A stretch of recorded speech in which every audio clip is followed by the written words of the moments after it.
Cinema সঙ্গীত মঞ্চ। গওহরজানের জন্ম 1873 সালের 26 জুন ব্রিটিশ ভারতের বর্তমানে উত্তরপ্রদেশের আজমগড়ে আর্মেনিয়ান বংশোদ্ভূত পরিবারে জন্মগ্রহণ করেন। জন্মের সময় তার নাম ছিল এলিন অ্যাঞ্জেলিনা ইওয়ার্ড। তার পিতামহ ছিলেন ব্রিটিশ আর মাতামহ ছিলেন ভারতীয়। তাদের মেয়ে গওহরজানের মা ভিক্টোরিয়া ছোট থেকেই নাচ গানে পারদর্শী। ভিক্টোরিয়া বিবাহ হয় শুষ্ক বরফ কারখানার ইঞ্জিনিয়ার উইলিয়াম ইওয়ার্ডের সাথে। ইওয়ার্ড ছিলেন আমেরিকান ইহুদি। 1879 সালে উইলিয়াম ও ভিক্টোরিয়া বিবাহ বিচ্ছেদের পর ভিক্টোরিয়া অ্যাঞ্জেলিনাকে নিয়ে খুব কষ্টের মধ্যে পড়েন। 1881 সালে বারাণসী চলে এলেন।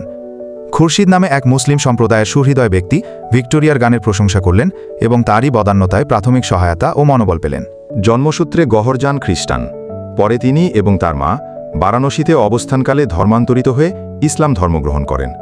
মায়ের নাম ভিক্টোরিয়া ইওয়ার্ডের পরিবর্তে নাম হয় মালকাজান, আর অ্যাঞ্জেলিনা ইওয়ার্ডের নাম গওহরজান।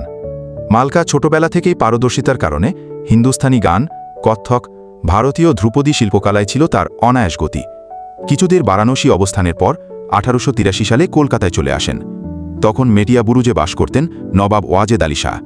তার সভাশিল্পী হিসেবে মালকাজান 3 বছর থাকার পর নিজে কলকাতা চিতপুর অঞ্চলে নাখোদা মসজিদের পাশে বর্তমানে 92 রবীন্দ্র সরণিতে একটা বাড়ি কেনেন।